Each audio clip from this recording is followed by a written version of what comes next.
The Senate will now be in session. All rise for the arrival of the Honorable Senate President and the Senators of the Republic of the Philippines. The Senate has adjourned for a holiday recess after tackling and passing significant legislation for Filipinos. Before adjourning for the holidays, the upper chamber wrapped up its last session days of 2023, making sure to act on urgent and key measures. One of these is the 5.768 trillion national budget, which was recently signed into law as Republic Act 11975 or the 2024 General Appropriations Act.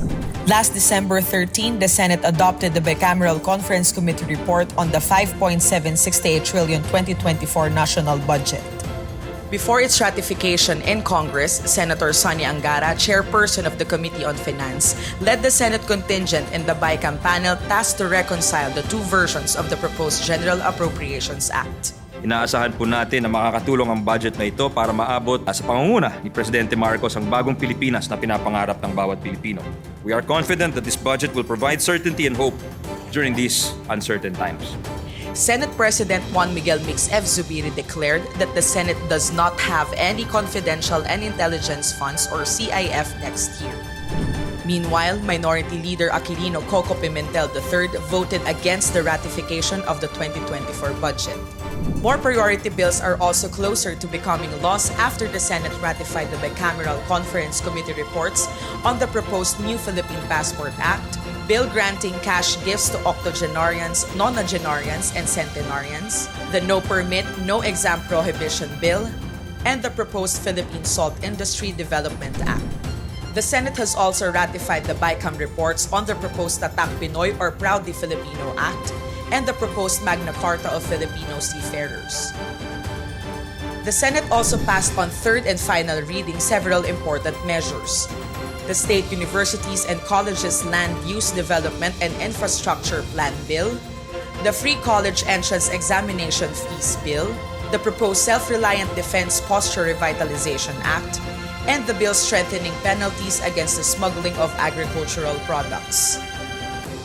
Also passed on third reading were House bills creating barangays in Surigao del Sur and in Caloocan City. Senators were united in supporting the Philippines' ratification of the International Labor Organization Convention concerning the elimination of violence and harassment in the world of work, or ILO C-119. On December 11, the Senate passed the resolution on its concurrence to the treaty on final reading. The upper chamber also approved the resolutions concurring in the ratification of the agreement between the Philippines and Brunei to avoid double taxation and the prevention of fiscal evasion on income taxes, and the agreement on social security between the government of the Republic of the Philippines and the government of the Republic of Korea. The Senate presented to Japan Ambassador Koshikawa Kazuhiko the adopted resolution expressing the chamber's sympathies on the death of Hosoda Hiroyuki, former Speaker of the House of Representatives of the National Diet of Japan. The chamber also adopted another resolution celebrating 75 years of the Philippines and Norway's diplomatic relations. The Philippines and Norway share a long and fruitful history of bilateral relations since the establishment of diplomatic relations way back on March 2, 1948. The bill seeking to establish the Negros Island region hurdled the Senate on second reading. Senate Bill number 2507 aims to improve the delivery of basic government services in Negros Island.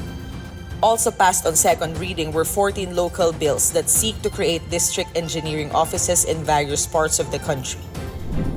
The Senate also approved on second reading various local basic education bills converting the Jose Abad Santos National High School, Tabayon Extension in Davao Occidental, into an independent national high school, the San Pablo National High School, Sabulan Extension into an independent national high school, establishing the Progressive Senior High School and the Progressive Elementary School, both in Bacoor City, Cavite. The Bicameral Commission on Appointments confirmed the ad interim appointments of Health Secretary Chodoro Herbosa and Agriculture Secretary Francisco Chu Laurel Jr. 49 foreign service officials of the Department of Foreign Affairs also got the nod of the CA. CA Chairperson and Senate President Juan Miguel Mix F. Zubiri thanked the DFA for its help in making the recent 31st annual meeting of the Asia-Pacific Parliamentary Forum a success. To just like to also make special mention to those who helped us in the Asia Pacific Parliamentary Forum.